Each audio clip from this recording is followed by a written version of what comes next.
Bienvenue pour cette introduction à SCS Express 4 pour la cytométrie en flux. Donc SCS Express est développé par la société Denovo Software qui est basée en Californie et qui propose des solutions pour l'analyse de données de cytométrie depuis 1998 dans le domaine de la recherche fondamentale, clinique ou également pour l'industrie pharmaceutique. SCS Express est un logiciel qui tourne sous Windows, soit sur un PC de façon classique, soit si vous avez un Mac, vous pouvez aussi l'utiliser à l'aide d'une machine virtuelle de type VMware ou Parallel. C'est un logiciel qui vous permet d'analyser des fichiers SCS de n'importe quel cytomètre et il peut lire les formats de type SS2 ou SS3. Vous verrez assez rapidement que le logiciel ressemble au programme de type Microsoft Office. Donc si vous êtes habitué à ces programmes-là, type PowerPoint, etc., vous allez, si vous êtes habitué donc à ces programmes de type PowerPoint, vous allez vous retrouver facilement dans la façon dont le logiciel est organisé, avec les différents menus qui sont organisés avec différentes sous-fonctions. Donc ça va être assez rapide pour vous de vous retrouver dans le logiciel. Donc c'est un logiciel d'analyse de données de cytométrie, mais c'est également un logiciel de présentation des données des cytométries, puisque vous allez retrouver tout un tas de ces outils de présentation. Donc vous pouvez faire toutes vos analyses, vos régions, qui va inclure le type d'analyse que vous pouvez faire inclut les overlays, ainsi que la conversion de marqueurs et de cadrans en régions. Mais vous pouvez également créer des rapports graphiques et des rapports statistiques en mettant par exemple en place des outils que vous feriez typiquement sur Excel, comme des graphiques en bâton ou en nuage de points. Alors pour vous montrer un exemple de ce qui peut être fait, je vais montrer une titration que vous pouvez trouver aussi sur le site de Denovo, où vous avez quelque chose d'assez complexe, puisque dans une même page, on fait à la fois l'analyse classique avec des régions, et à la fois le rapport finalement statistique et la présentation sous forme d'un graphique représentatif, ce qui permet, quand on modifie les régions, d'avoir directement le résultat au sein du même logiciel. Vous voyez, si je change mes régions, ça va pouvoir adapter les graphiques qui sont en place et faire l'édition des différentes statistiques par rapport à cette nouvelle position d'analyse. Et donc ces régions-là, donc cette analyse-là, c'est différents objets finalement que vous allez pouvoir modifier. Donc par exemple le titre, vous pouvez très bien décider de le montrer d'une autre manière, avec par exemple une autre couleur. On va pouvoir changer la taille des graphiques, par exemple, ou complètement changer certains formats, certaines mises en forme du graphique en allant dans la section format. On va pouvoir par exemple changer, je vais faire quelque chose de plus qui va bien se voir. Voilà, vous pouvez complètement ajuster dans SCS Express votre présentation, votre analyse, pour la mettre à votre goût et à votre vue. Et tout ce qu'on a fait sous SCS Express peut être sauvegardé très facilement sous PowerPoint. Donc si je vais dans le menu ici, Save, alors, étape par étape, si je vais Save As, Save Layout as PowerPoint. Alors, je vais mettre exemple illustration.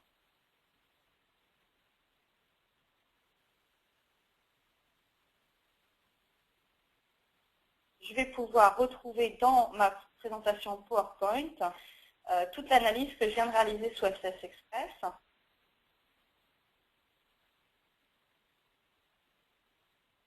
On va voir ici. Quand je vais donc sous PowerPoint, ici, on retrouve vraiment quelque chose de très similaire à ce qu'on a vu dans SCS Express. On a l'export des différents graphiques qui se retrouvent maintenant comme différents objets. j'avais deux fichiers, deux feuilles dans mon analyse SPSS Express, je retrouve deux feuilles dans mon fichier PowerPoint. Et donc chacun de ces éléments est aussi un élément maintenant indépendant que je peux manipuler sous PowerPoint. Donc c'est très facile de basculer de l'analyse des fichiers de cytométrie vers un fichier de type PowerPoint où on verra aussi sous PDF et sous Excel. Je vais fermer cette page. On peut aussi copier-coller, on peut aussi sauvegarder chacun de ces objets séparément s'il y a besoin de faire par exemple un poster qui regroupe des images issues de différentes analyses, de différentes expériences. En ce qui nous concerne aujourd'hui, le but de cette présentation, c'est d'être capable de réaliser une analyse simple avec SPSS Express.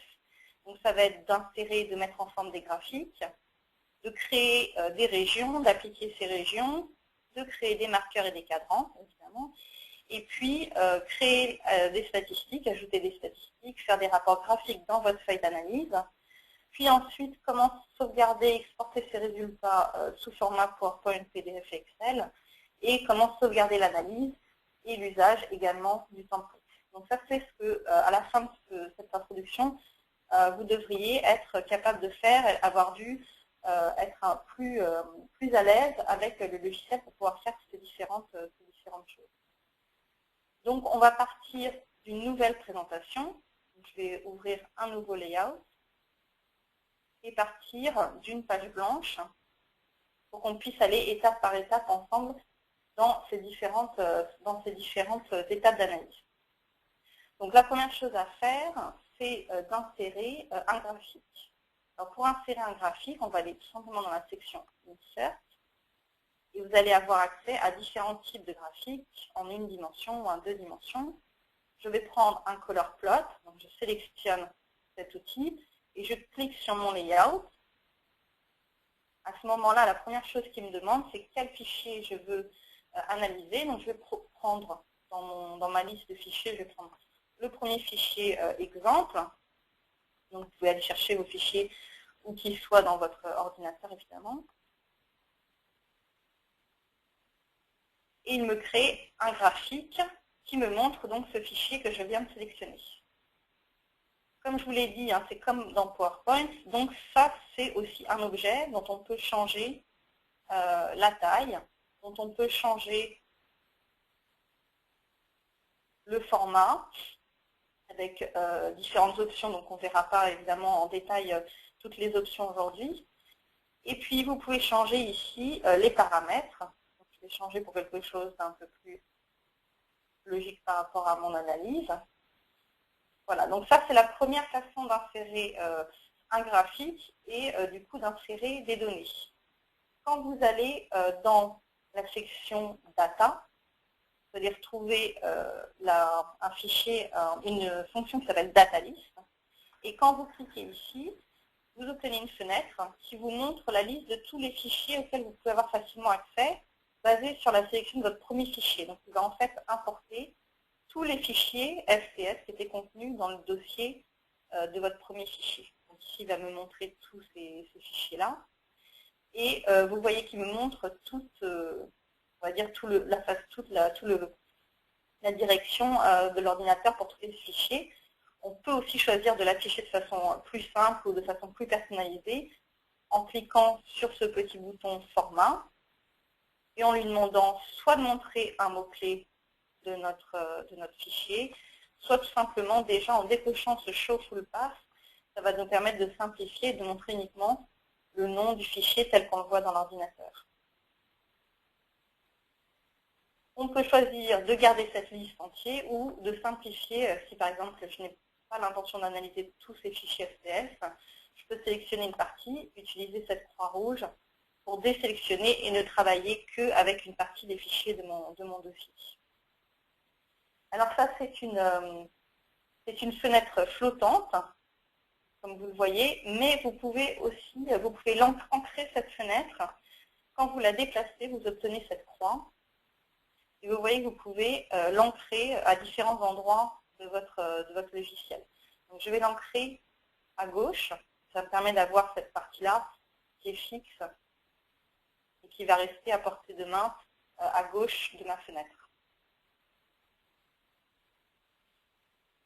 Donc déjà, à partir de cette liste, je vais pouvoir aussi créer des nouveaux graphiques en faisant glisser, donc en sélectionnant un de mes fichiers STS et en faisant glisser dans le layout. Je peux choisir d'ouvrir un nouveau fenêtre graphique. Donc là, il me demande à nouveau quel type de graphique. J'ai choisi cette fois-ci Density Plot. Et on peut créer de cette manière un nouveau graphique. Ou on peut utiliser cette fenêtre aussi pour remplacer, par exemple, si on dit, voilà, je veux maintenant voir ce fichier-là, vous pouvez dire Change Data on All Plots, donc appliquer ces données sur tous nos échantillons et donc voir l'échantillon suivant ou l'échantillon précédent, etc. On peut faire ça pour tous les graphiques ou pour une sélection de graphiques. Si je sélectionne qu'une partie des graphiques, on peut dire aussi changer seulement sur l'échantillon, sur la graphique qui est sélectionnée. Alors, les autres façons de faire, ça va être, par exemple, tout simplement dupliquer notre graphique. Donc, si on fait un clic droit sur un graphique, vous verrez que vous pouvez faire un copier-coller ou un dupliquer, par exemple. Et à ce moment-là, une fois qu'on a dupliqué, on peut de nouveau changer les paramètres pour voir d'autres paramètres si on veut pouvoir voir d'autres paramètres. Si je reviens à ma section insérer, je vais prendre cette fois-ci un histogramme. Et au lieu de juste cliquer, je vais dessiner la taille de cet histogramme. Et donc, ça me permet directement de choisir la taille de mon fichier sans avoir à rechanger la taille une fois que j'ai créé ce fichier. Une fois que j'ai créé cet histogramme. Pour les histogrammes, c'est souvent, on peut être intéressé de comparer différents échantillons sur le même histogramme. Donc ça, c'est vrai aussi, donc on appelle l'overlay. C'est vrai aussi c'est possible aussi avec les graphiques à 2 dimensions. C'est vrai qu'on fait souvent avec des graphiques à une dimension, donc je vais vous montrer comment faire. C'est tout simplement en prenant un autre échantillon et en le faisant glisser par-dessus le premier échantillon. Et il va nous demander est-ce qu'on veut remplacer ou est-ce qu'on veut rajouter l'échantillon comme un overlay. Donc je choisis cette deuxième option et je lui dis OK. Et à ce moment-là, je vais avoir un overlay de mes 2 échantillons. Donc ça peut être un overlay de 2 échantillons, ça peut être un overlay de 2 sous-populations au sein du même échantillon. Et bien sûr, je peux rajouter plus que 2 échantillons, je peux rajouter 3, 4, autant d'échantillons que je veux ou de sous-populations que je veux. Dans l'overlay, ce qui est intéressant, qui peut être intéressant de faire, il y a deux options qu'on peut changer pour l'overlay. Donc si je fais un clic droit sur cet histogramme, je vais aller dans Format. Et j'ai différentes options que je peux changer. Donc dans la section Overlay, je vais pouvoir facilement changer le smoothing de l'overlay. Donc ça, on peut avoir besoin pour montrer de façon un petit peu plus facile notre overlay. Donc, on va pouvoir changer le smoothing, ajuster le smoothing de nos populations. Et une autre chose un peu plus spéciale, c'est dans la section histogramme. Vous avez Histogram Specific Options. Et au lieu de faire un overlay pour ce genre d'affichage, on va lui demander de faire un stack.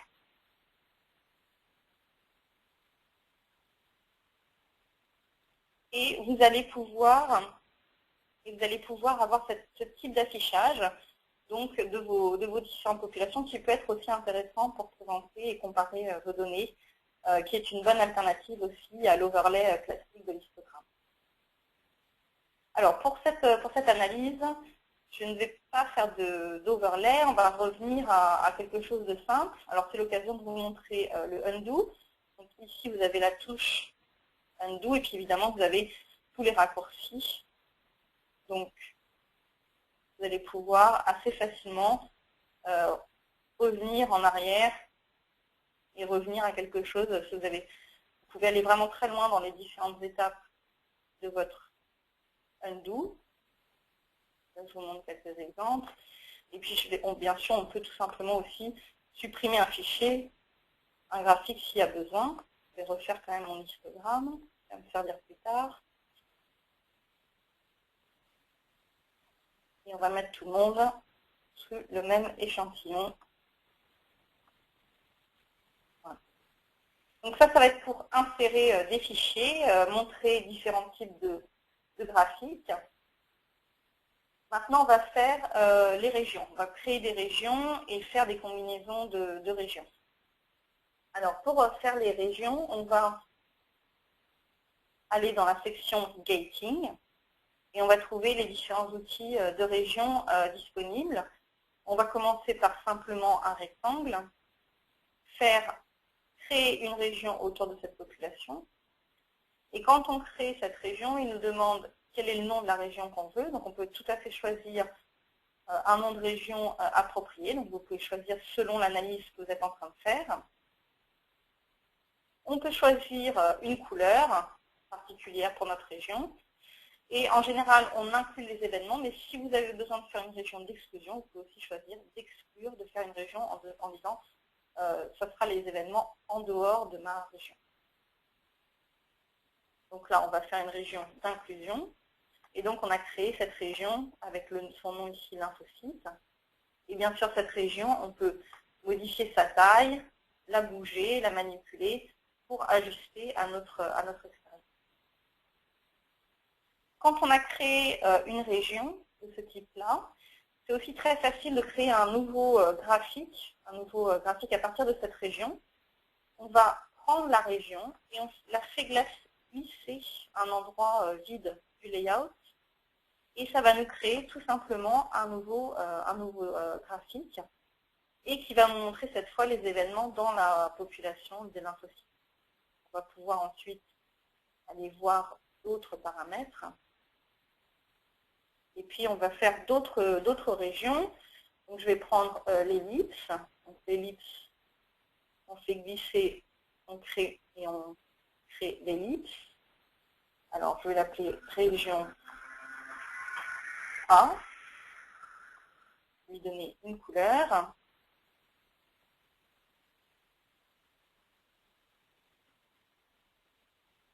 Le polygone, ici, qui est une des régions les plus utilisées puisqu'elle nous permet de faire vraiment la forme que l'on veut. Et puis, je ferme ma région en faisant rejoindre le premier et le dernier vertex.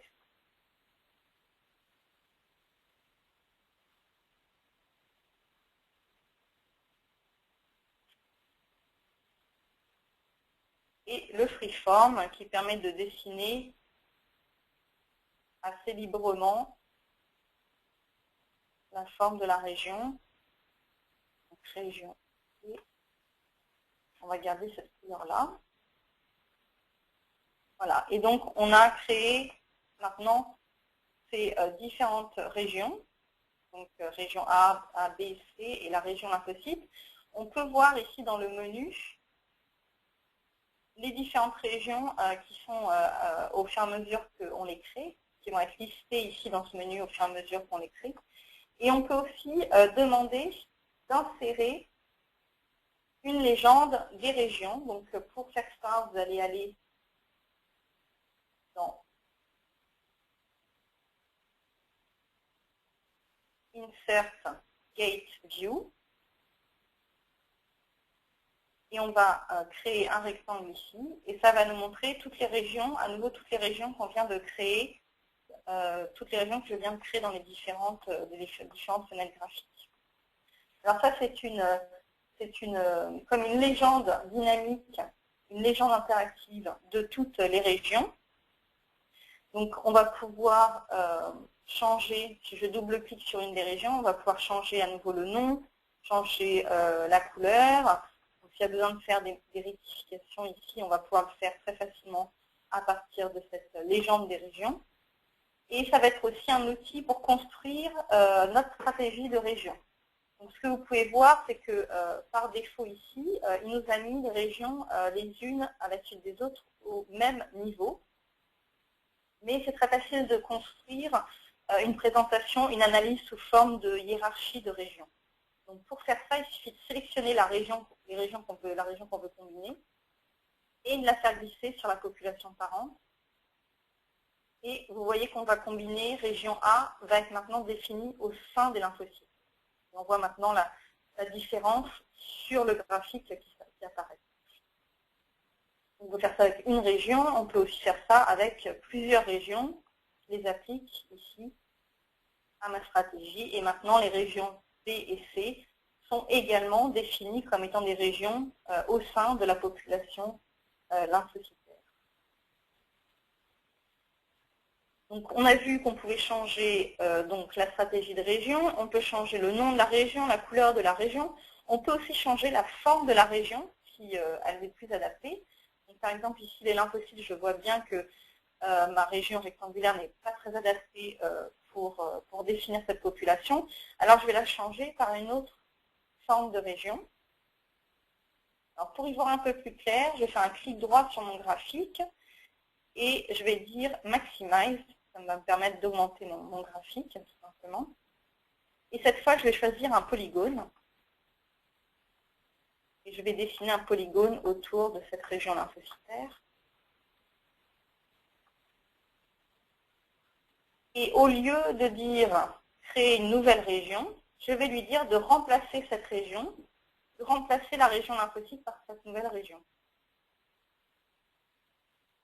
Ce qui fait que ma région rectangulaire de lymphocyte a disparu, et c'est maintenant cette région polygone qui s'appelle lymphocyte, qui m'a permis aussi de garder toute la stratégie de région, toutes les régions qui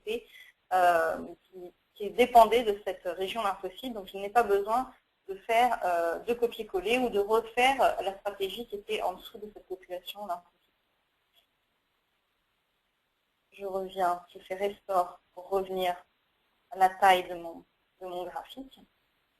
Voilà, donc ça va être le type de graphique que vous allez, le type de région que vous allez faire le plus souvent. Ensuite, comment appliquer ces régions à vos différents graphiques. Donc, vous allez pouvoir le faire de différentes manières. Soit, par exemple, si je sélectionne ce graphique-là, je peux voir dans le menu ici qu'il n'y a pas de région appliquée. Et je peux décider d'appliquer une de mes régions pour voir où elle se situe dans le graphique. Donc, soit pour un graphique, soit pour une sélection de graphiques, je peux décider à ce moment-là de voir une ou l'autre de mes populations sur ces graphiques-là. Alors, pour vous permettre de voir peut-être plus facilement quelle région est appliquée dans quel graphique, une chose que vous pouvez faire, c'est de faire un clic droit sur un de vos graphiques, sur votre graphique, et aller dans Format pour changer le titre du graphique et rajouter comme mot-clé le Current Gate, qui vous permet d'afficher la région qui est actuellement appliquée sur le graphique. Donc, si je change pour région A, par exemple, je vais voir que ici, le nom changé et qui me montre quelle région est appliquée à ce graphique. C'est l'occasion pour moi de vous dire que ces changements-là, ce type de changement, vous pouvez le faire par défaut dans les préférences et demander qu'à chaque fois que vous créez un nouveau graphique, directement d'inclure le nom de la région dans ce nouveau graphique. Et ça peut être des préférences personnalisées, donc qui seront uniquement les vôtres, donc qui seront des changements qui ne s'appliqueront que lorsque vous ouvrez le logiciel. Et c'est la même chose aussi pour cette façon de faire les régions. Si vous travaillez toujours en mode hiérarchique, vous pouvez demander que toute région nouvellement créée soit toujours créée sous un mode hiérarchique pour ne pas avoir à chaque fois glissé vos régions dans la population parente correspondante. Donc, pour revenir à l'application des régions, donc on peut les appliquer à partir de ce menu. On peut aussi les appliquer à partir de la légende à partir de la légende des régions, donc en les faisant glisser sur le graphique, ou également à partir d'une région déjà existante d'un graphique, en faisant glisser vers l'autre graphique. Donc, vous avez plusieurs manières d'appliquer vos régions. Alors, on a vu quelques façons de créer des régions. Je voudrais vous montrer quelques autres types de régions. Donc, à partir de la légende ici aussi, si on fait un clic droit, on va avoir accès à Add Combination Gate, qui va nous permettre de créer des régions de type booléen. Donc, je vais mettre Combination Gate. Et je vais pouvoir combiner différentes régions. Donc, je peux dire par exemple, si je commence à taper le nom de ma région, il va me proposer des suggestions. Donc, je vais mettre région A ou région B, par exemple. Cette couleur. Donc là, maintenant, j'ai créé cette région-là. On va voir ce que ça va donner. Je vais dupliquer ce graphique pour vous montrer le résultat. Quand je fais un clic droit sur ce graphique, je peux demander de ne plus montrer les régions.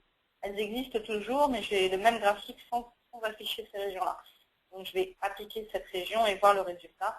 Donc, j'ai bien tous les événements qui sont soit dans la région A, soit dans la région B. Évidemment, si je change maintenant là quelque chose dans ces régions-là, je vais voir le résultat aussi sera affiché dans ma combination state. Donc, vous pouvez faire tout type de changement, tout type de région, soit hiérarchique, soit en booléen. Un autre outil qui peut être intéressant pour des applications assez particulières de type analyse de cytokines, ça peut être de faire des combinaisons automatiques de régions. Donc là, ça ne sera pas approprié pour notre analyse, mais vous pouvez l'utiliser dans d'autres types d'analyses. On sélectionne les régions que l'on veut combiner. Et en faisant un clic droit, on demande de rajouter une Combination Gate Matrix. Et on va avoir toutes les combinaisons possibles de nos populations sélectionnées. Voilà, donc ça peut être un outil intéressant pour certains types d'analyse. Alors, je vais éliminer dans ma légende les régions qui ne m'intéressent pas. On va rester sur quelque chose de simple. Et pour finir sur les régions, je vais vous montrer celles qui sont peut-être aussi les outils qui sont peut-être les plus intéressants pour vous. Ça va être le cadran, par exemple. Donc, pour cette représentation, au lieu de faire des régions, on peut décider de faire juste un cadran d'analyse. Ce qui peut être intéressant de faire pour ce cadran, pour la définition en cadran, c'est en plus de faire un simple cadran, si vous retournez dans Format, vous avez dans la section cadran, vous pouvez changer le type de cadran pour floating. Alors, il y a d'autres options aussi qui sont intéressantes, il y a percentile. Mais déjà, floating, vous verrez que ça vous permet d'ajuster vraiment vos cadrans à la forme de vos populations, ce qui peut devenir indispensable, surtout quand vous avez des formats, des fichiers de type SS3 et un affichage en exponentiel. Ça va vous aider à ajuster votre analyse à la forme de vos populations. Donc ça, c'est des cadrans surtout d'analyse. Vous voyez que ça ne crée pas de région. En fait, c'est vraiment une analyse de vos populations. Et si vous avez besoin d'analyser une de ces sous-populations, c'est très facile de la convertir comme une région. En faisant un clic droit sur votre graphique, vous avez l'option Convert Quad to Gate. Donc je vais choisir par exemple de le faire pour la population qui est en haut à droite. Et je vais lui dire convertir et lier. Ça va me permettre de lier la définition de cette région à la définition actuelle du cadran. Donc, je vais mettre...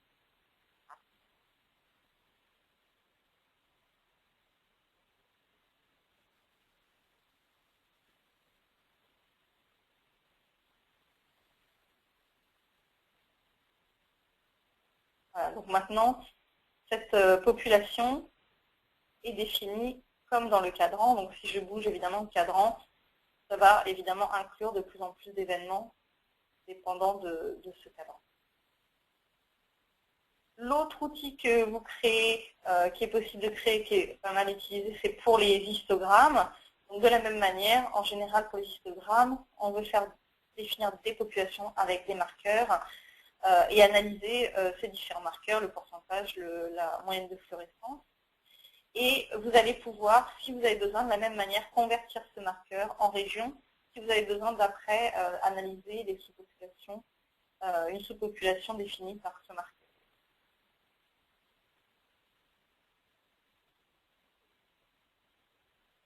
Donc on a vu à peu près tous les outils de région qui sont disponibles. À ce niveau-là, je vais sauvegarder mon layout.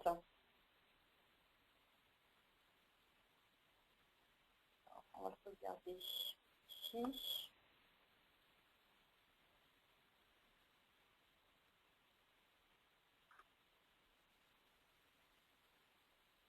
Voilà. Et on va continuer notre analyse par l'affichage de statistiques. Donc on a vu ici les différentes régions, les différents graphiques, les différentes régions.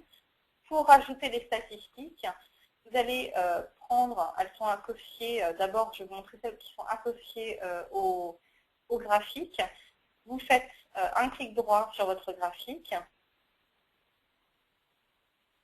et vous allez ici sélectionner Gate Statistics et ça va vous afficher directement un tableau statistique des différentes régions de votre expérience. Donc ici, vous avez différentes colonnes. Si je fais un clic droit, je vais pouvoir décider si je veux voir ou non certaines de ces colonnes. Donc je peux éliminer certaines de ces statistiques.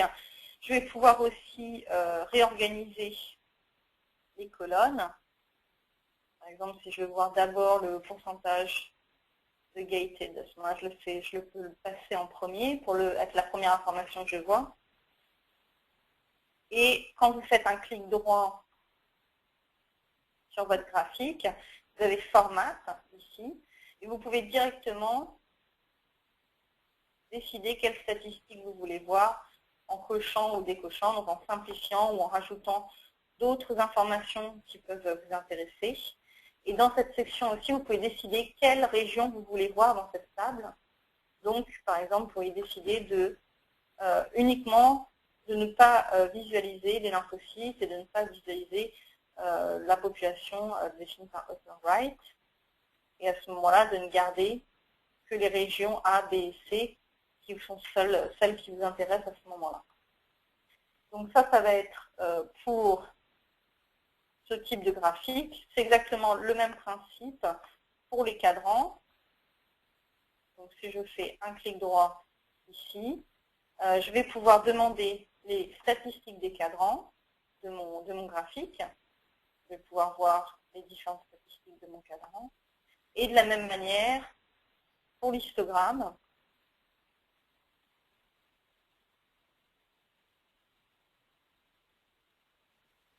je vais demander les statistiques et j'aurai les statistiques de mon marqueur, du marqueur affiché dans mon histogramme. Les statistiques qui vous sont proposées ici, par défaut, on peut aussi les modifier dans les préférences et toujours demander un certain lot de statistiques affichées, associées à vos différents graphiques. Alors ça, c'est une des façons de faire des statistiques. Vous pouvez aussi faire, donc qui sera associé à chacun des graphiques, mais vous pouvez faire aussi une statistique globale de votre expérience. Donc je vais la mettre ici pour que ce soit un peu plus facile à voir. Et ça va être en utilisant les zones de texte et les tokens. Donc pour faire ça, je vais aller dans la section Insert. Et une des premières options, c'est Textbox. Je vais sélectionner Textbox. Je vais créer ici une zone de texte dans mon analyse, dans mon layout.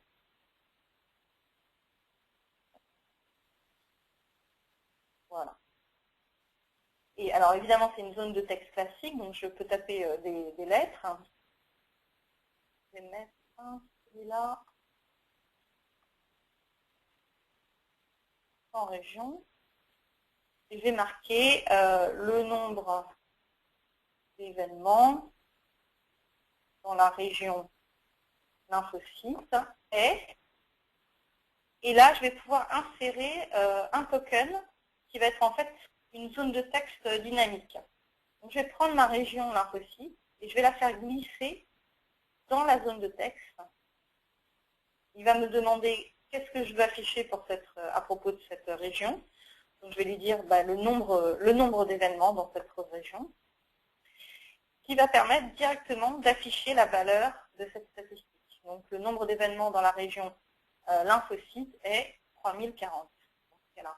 Évidemment, puisque c'est une région, puisque c'est une zone de texte dynamique, si je fais un changement au niveau de ma région lymphocytaire, il va alors m'afficher le nouveau résultat pour cette région lymphocytaire. Donc ça me permet comme ça d'ajuster ma zone de texte à l'analyse qui est en cours dans le layout et donc forcément aussi à l'échantillon que je suis en train de visualiser. Donc on peut amener des statistiques, on peut aussi afficher des mots-clés. Donc on va dire l'échantillon analysé.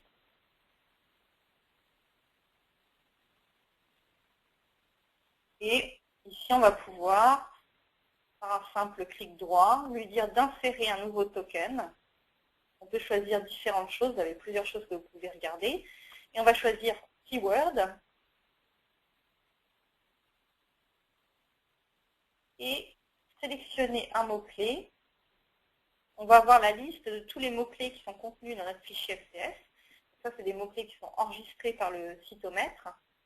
Et un mot-clé classique, ça va être le nom du fichier sauvegardé sous le mot-clé qui s'appelle $skill, quelque chose qu'on retrouve dans tous les fichiers de cytométrie. Voilà, ça nous permet du coup d'afficher directement le nom du fichier FCS qu'on est en train d'analyser. Donc tout ça, ça va être, évidemment, ça va être possible de changer le style du rapport. Donc, vous pouvez faire vraiment de la façon dont vous voulez présenter vos résultats. Donc, ça va être en faisant des zones de texte et des tokens. Et puis, il y a une autre façon de faire aussi, ce sera d'insérer une table, d'organiser une table.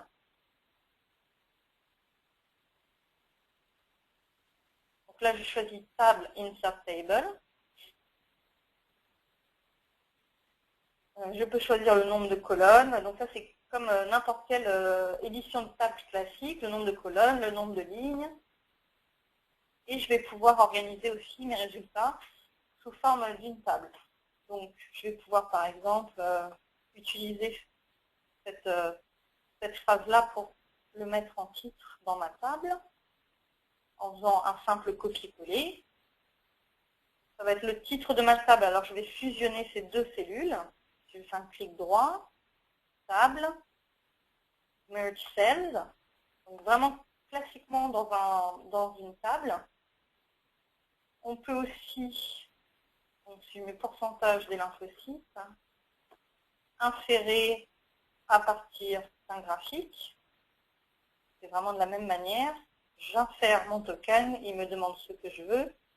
Pourcentage de gated. On peut prendre à partir d'une table. Donc, par exemple, je pourrais prendre nombre d'événements dans la région A.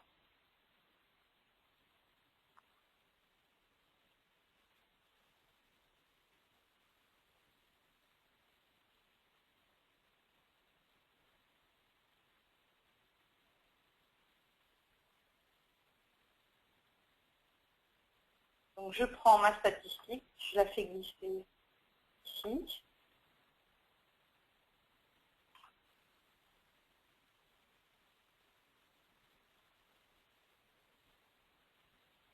Demander un petit rafraîchissement. Voilà. Ou on peut tout simplement faire un clic droit pour lui dire insérer un token.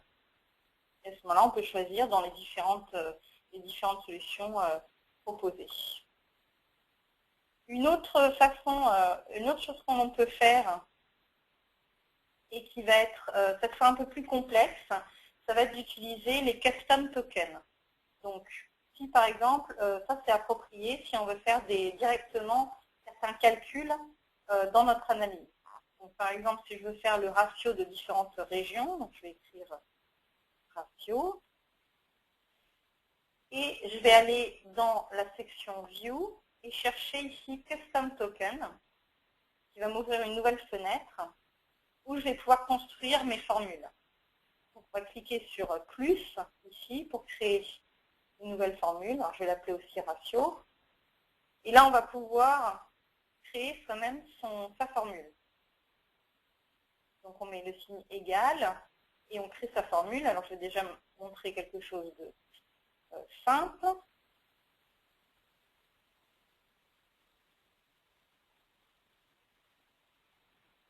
Donc, si j'insère le token ici, je vais pouvoir avoir le résultat de ma formule. D'accord? Donc, je vous montre ici le résultat. Si je mets 5, il va ajuster pour montrer le nouveau résultat.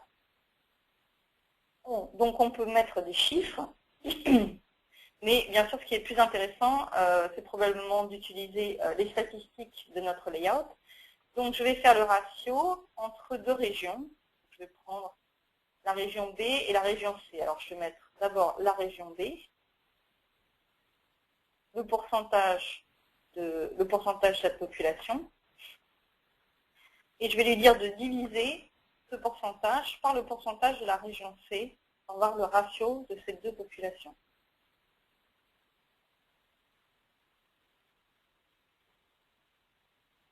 Et maintenant, il va me montrer le ratio de mes deux populations. Et donc, à nouveau, si je fais un changement de région, il va ajuster pour me montrer le nouveau résultat du ratio de mes deux populations. Donc, ce ratio, du coup, va changer selon le type d'analyse que je fais et selon le type de fichier STS que je suis en train de montrer. Donc, ça va être les différents types de rapports statistiques que vous pouvez faire dans votre analyse. Donc, soit les tables statistiques, soit vous-même faire un résumé d'analyse sous forme de texte, de table et de token. Et ce qu'on va voir ensuite, c'est comment utiliser cette analyse pour les autres échantillons. Alors, une méthode la plus simple, on a déjà vu, ce sera de dire appliquer sur tous les échantillons à partir de notre data list, ici. Donc ça sera vrai aussi si on va dans la section data. On a ici le next sample. On peut aller d'un échantillon à un autre. Et souvent, ce qu'on veut faire, c'est faire le même, regarder nos différents échantillons et puis exporter sous forme d'autres fichiers, c'est-à-dire sous forme de PowerPoint ou sous forme de PDF ou sous forme d'Excel. Alors, je vais sauvegarder en analyse. Et on va aller voir ça dans la section batch. Donc le batch, ça consiste en deux choses. Ça va être la combinaison de deux choses.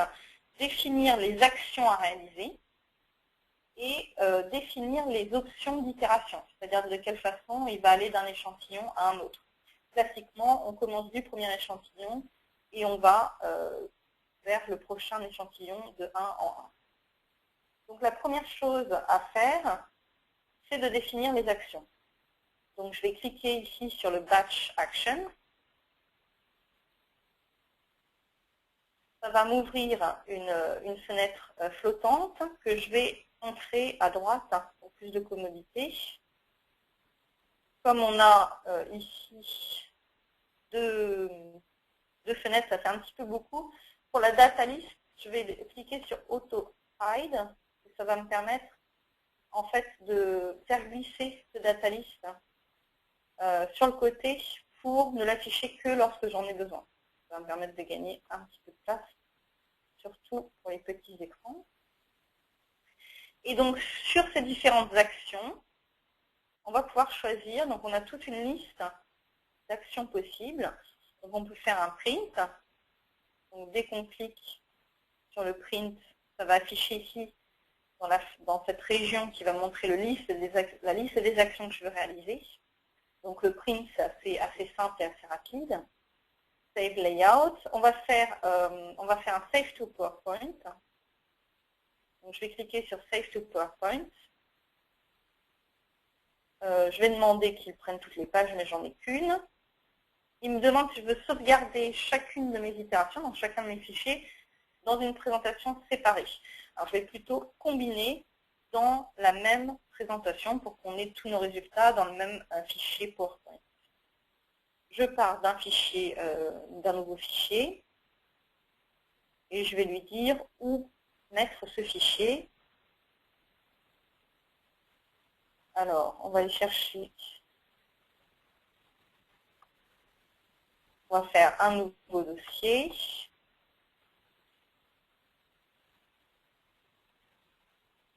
On va mettre rapport. Et on va appeler celui-là tout simplement PowerPoint.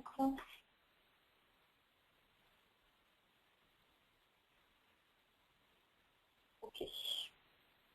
Ensuite, on va faire un Save to PDF.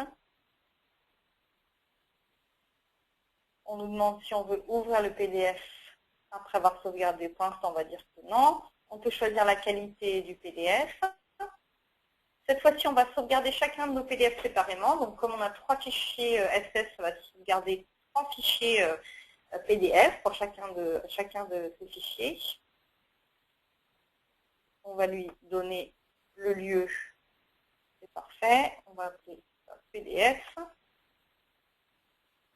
Et si on clique OK sans avoir mis plus d'informations, il nous met un message d'erreur pour nous dire que tous nos nouveaux fichiers vont avoir le même nom.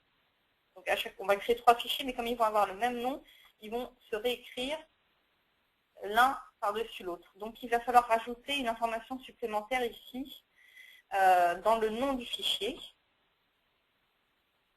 Donc on se met dans le nom du fichier et on va utiliser le petit bouton ici pour insérer une information. Alors, ce qu'on peut faire typiquement, c'est insérer un mot-clé. Comme je vous avais dit, un des mots-clés classiques de fichier CS, c'est $file. Donc, on va pouvoir rajouter, par exemple, le nom de notre fichier SCF au nom du PDF, qui va nous permettre en plus de pouvoir repérer facilement quel est le PDF pour quel fichier SCF. OK, et maintenant on a en plus dans notre nom cette option, cette façon d'itérer le nom de notre fichier PDF. On clique OK. Et puis, on va aussi exporter des statistiques. Alors là, on va aller dans Add Report et on va dire Export to Excel.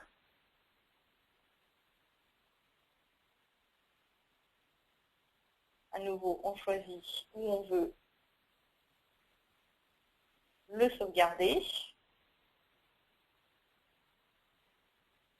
Et cette fois-ci, il va falloir lui donner plus d'informations parce qu'il ne va pas changer par défaut, il ne va pas exporter par défaut toutes les statistiques de notre layout. Ce qui peut, quand on fait une analyse complexe, ça peut être énormément de statistiques. Donc, on va plutôt lui dire quelles sont les statistiques qui nous intéressent. Et créer donc le fichier Excel d'export. Donc ça, on va avoir plusieurs façons de pouvoir faire cet export. Donc, on peut soit à nouveau faire glisser d'une région existante. Donc, dire par exemple le pourcentage de qualité de sales pour la région B. Dans la section Field, on va pouvoir donner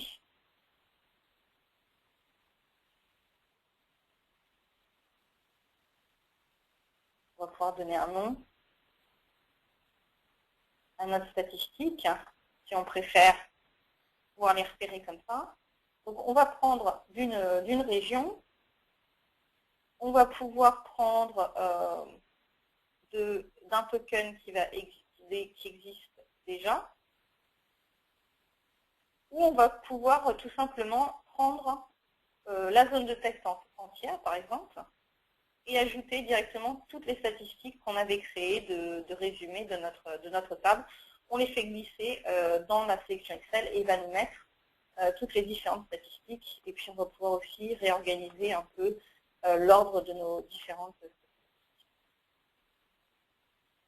Une fois qu'on a défini toutes les actions qui nous intéressaient, on va pouvoir appliquer ces actions. Alors, je vais juste me passer du print. On va juste faire le PowerPoint, le PDF et l'Excel. Il suffit de décocher ici cette option et il n'y aura pas d'impression lorsqu'il va faire mes actions. Donc ça, ce sera mes différentes actions. Maintenant, à partir de quelles données, quel fichier je veux qu'ils prennent. Donc, on va sélectionner le premier fichier et l'appliquer à tous nos échantillons, à tous les graphiques de notre layout qui n'est pas déjà fait. Et donc, il va aller ensuite, il va commencer par ce premier échantillon et il va aller d'échantillon en échantillon un par un. Dans la façon de créer le batch, dans les options, on peut aussi demander de faire une pause entre les itérations. Qui va me permettre, à chaque fois que je passe à un nouvel échantillon, de pouvoir faire des ajustements, si besoin, d'un échantillon à un autre. Alors, on va faire maintenant, on est prêt à créer le batch.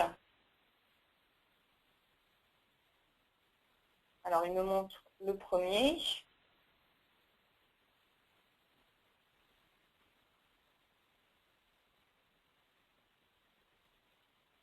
On revient à Express Express. Il a créé le premier. Il a créé les différentes actions pour le premier graphique et il s'est mis en pause pour le premier échantillon et il s'est mis en pause pour le deuxième échantillon. Alors, je vais pouvoir faire des changements. Ça pourrait être, par exemple, faire un changement de région. Pour le deuxième échantillon, on va faire ça, un changement de région. Et puis, on va lui dire « Continuer ». Il va à nouveau aller faire les différentes actions demandées. Donc, le PDF, le PowerPoint, Excel pour le deuxième échantillon. Et puis, il s'arrête pour le troisième échantillon. Et là, je vais demander autre chose. Je vais demander aussi, je demande un changement de format.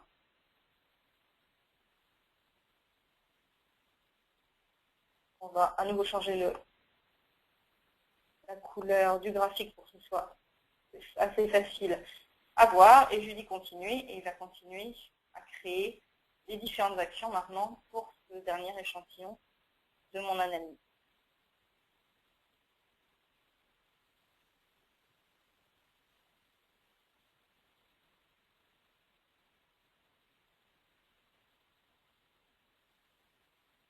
Ensuite, je vais pouvoir aller voir le résultat de mes différentes actions. Donc déjà, il ouvre le fichier Excel.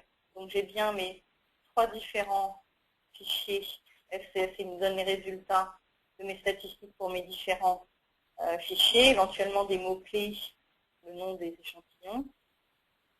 Donc ça va être le résultat sous Excel. Ensuite, je vais aller vous montrer dans mon dossier.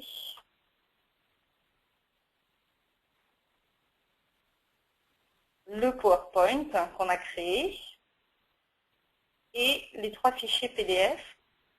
Donc, on a le PowerPoint qu'on vient de créer, donc le premier échantillon, le deuxième échantillon avec sa région agrandie, et le troisième échantillon où j'avais fait une variation sur le format de ce graphique. Donc ça va être le fichier PowerPoint. Et pour chacun de mes fichiers SCS, j'ai le rapport PDF qui cette fois me montre pour chacun de mes échantillons donc la présentation au sein de la feuille graphique de mon analyse SCS.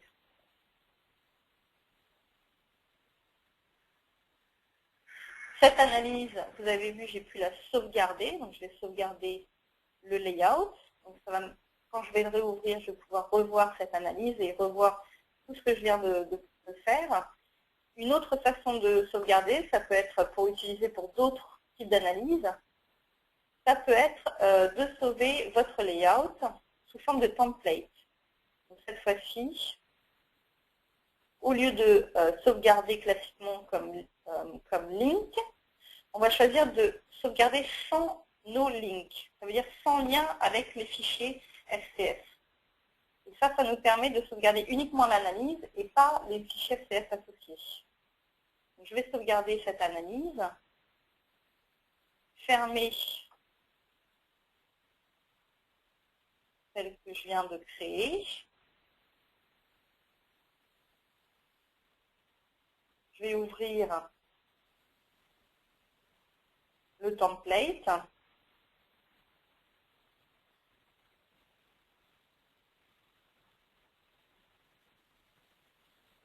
Et je vais retrouver toute la structure de l'analyse qu'on vient de créer, donc avec les régions, avec les différentes tables statistiques et avec les différentes actions. Et par contre, il me manque les fichiers. Je vais pouvoir cliquer ici sur le bouton vert et aller chercher d'autres fichiers. Alors, par exemple, ça peut être les 2 derniers de mon dossier. Je sélectionne le premier et je lui dis de l'appliquer à mes échantillons, qui me permet du coup maintenant de visualiser et d'avoir les résultats pour cet échantillon. Et je n'ai plus qu'à revenir dans mon batch et de dire Run pour à nouveau faire toute la série d'actions que j'ai fait précédemment pour ces 2 nouveaux fichiers, donc le PowerPoint, le PDF et l'Excel que j'avais défini pour la première analyse. Donc vous voyez que c'est très simple de réutiliser quelque chose qui a déjà été mis en place pour d'autres fichiers si vous avez besoin de refaire le même type d'analyse. Voilà, donc on ne va pas aller rentrer dans les détails des fichiers créés puisqu'on a déjà vu ça. Mais vous voyez qu'on a vu finalement les différents outils qui étaient présents pour votre analyse sous SS Express. Donc insérer des régions, pouvoir insérer des graphiques, pouvoir créer des régions, faire des rapports statistiques et ensuite pouvoir exporter éventuellement vers d'autres logiciels. Il y a, dans SS Express, il y a différentes fonctions que je ne vous montrerai pas dans cette introduction, mais celles qui vont vous intéresser, vous avez d'autres tutorats vidéo, ça va être par exemple la compensation. Donc la compensation, rapidement, je vous montre rapidement, quand vous avez des paramètres compensés, vous pouvez manipuler cette compensation déjà en faisant un clic droit et vous aurez accès pour des données avec une matrice de compensation. Vous aurez accès à un curseur pour votre graphique où vous allez pouvoir changer manuellement. Alors, vous êtes pris en compte. Vous allez pouvoir modifier les paramètres, le pourcentage de compensation appliqué pour vos 2 paramètres. On peut ici modifier les chiffres ou modifier à l'aide des curseurs vos valeurs de compensation pour ajuster votre compensation manuellement si vous avez besoin. Mais l'outil vraiment intéressant pour la compensation, ça va être les outils de compensation automatique que vous trouverez dans la section Data. Et là, vous avez un outil de compensation. Vous allez pouvoir apporter vos monomarqués et puis vous allez faire étape par étape. Vous allez voir en quelques étapes, il vous guide sur la procédure pour utiliser vos monomarqués, définir les régions, pour pouvoir créer ensuite automatiquement une matrice de compensation à partir de ces monomarqués. Les autres outils qui vont éventuellement vous intéresser pour certaines applications spécifiques, vous allez les trouver la majorité sous la tabulation à faire ici. Donc vous avez la possibilité d'analyser des cinétiques de type flux calcique, du cycle cellulaire, donc d'analyse d'ADN, ou de la prolifération. Donc ça, c'est des outils de modélisation de vos analyses. Et puis, il y a d'autres outils comme les bar charts, heatmap pour les analyses de plaques, Donc il y a différents outils qui seront soit sur la version de base, soit en option. Donc, pour voir lesquels sont présents dans quelle version, vous pouvez vous référer au site de Denovo. Un autre outil intéressant, c'est les outils de collaboration. Donc quand vous allez dans le menu ici, vous avez Collaborate. Vous pouvez publier votre analyse pour permettre à un collègue de pouvoir la lire, même s'ils n'ont pas SPS Express. Ils peuvent utiliser le SPS Express Reader pour voir votre analyse sans avoir de licence SPS Express.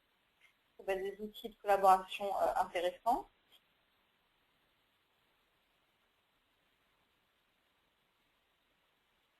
Et pour finir, je voudrais revenir à cette feuille d'introduction pour vous donner un petit résumé de quelques points clés de cette introduction à SPS Express. Donc, vous avez une interface similaire à Microsoft Office, donc à PowerPoint, comme vous avez pu le voir tout au long de cette introduction. Vous pouvez, avec SPS Express, vous pouvez réaliser vos analyses de cytométrie en flux, mais également des rapports sophistiqués de données, donc graphiques et statistiques, qui vous permettra d'analyser et aussi de faire la synthèse rapide de vos expériences complexes, donc en mettant en point éventuellement des layouts un peu plus complexes, comme l'exemple que je vous ai montré avec la titration du CD64.